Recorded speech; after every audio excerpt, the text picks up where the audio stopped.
आपका स्वागत है नियोजित टीचर न्यूज चैनल में। आइए जानते हैं बिहार के शिक्षकों के लिए क्या खबर आ रही है।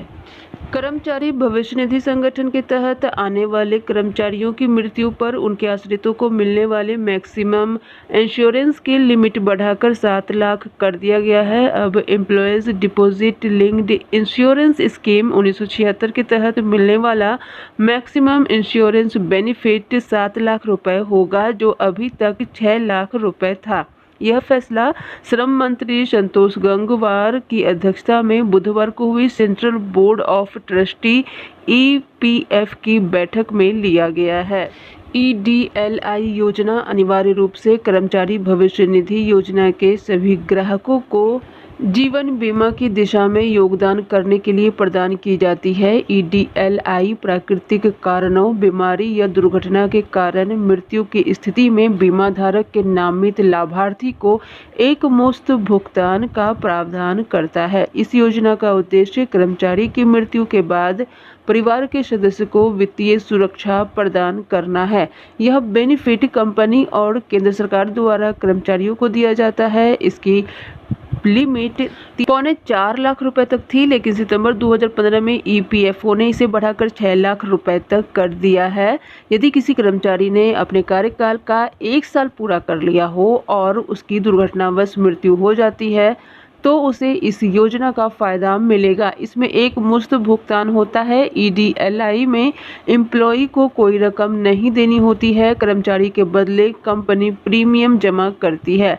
ऑर्गेनाइज्ड सेक्टर में काम करने वाले कर्मचारियों की सैलरी से EPF की रकम डिडक्ट होती है और उतनी ही रकम एम्प्लॉय भी जमा करता है। मौजूदा समय में EPF में कर्मचारी की बेसिक सैलरी का 12% रकम जमा होता है। एम्प्लॉयर भी 12% जमा करता है, लेकिन यहाँ 2 हिस्सों में जमा होता है। कंपनी 4.25 लाख रकम EPF में और 8.5% रकम EPS में जमा कराती है, लेकिन इसके अलावा भी एम्प्लॉयर द्वारा कुछ कंट्रीब्यूशन किया जाता है। इसमें एम्प्लॉयर यानी कंपनी की ओर से EDLI में जमा कराई जाने वाली 0.5% कंट्रीब्यूशन के तहत EPF सब्सक्राइबर के नॉमिनी को 7 लाख रुपए तक इंश्योरेंस कवर मिलता है। यदि EPF सब्सक्राइबर की असमय मौत हो जाती है तो उसके नॉमिनी या कानूनी उत्तराधिकारी इंश्योरेंस कवर के लिए क्लेम कर सकते हैं। उसके नॉमिनी या परिवार के सदस्य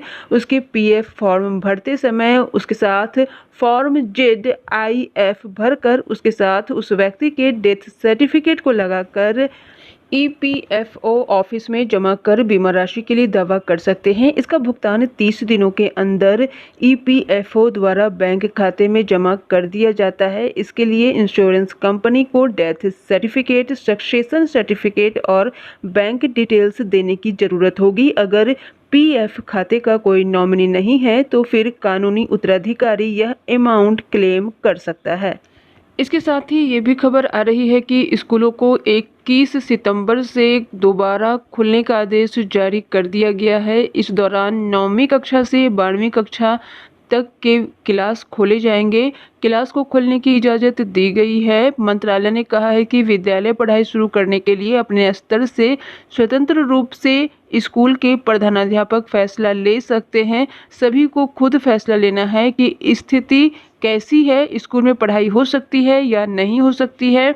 आपको बता दें कि यहाँ पर यह भी कहा गया है कि कक्षाओं को शिफ्ट वाइज चलाया जाएगा। शिक्षक अलग अलग टाइम स्लॉट से बुलाए जाएंगे। सभी बच्चों और अभिभावकों को SOP के नियम का पालन करना जरूरी है। सभी शिक्षकों, अभिभावकों और बच्चों के साथ कर्मचारियों को भी मास्क लगाना अनिवार्य कर दिया गया है। मास्क, सैनिटाइजर, पानी की बोतल, ग्लव्स, सभी जरूरी सामान लेकर आना होगा। इन सभी सामानों के साथ आना है। मास्क, सैनिटाइजर, पानी की बोतल, ग्लव्स साथ में रखना जरूरी है। वैसे स्कूल जो क्वारंटाइन सेंटर के रूप में इस्तेमाल हो चुके हैं उन्हें पहले पूरी तरह से सैनिटाइज किया जाएगा, उसके बाद ही वो स्कूल खुलेंगे।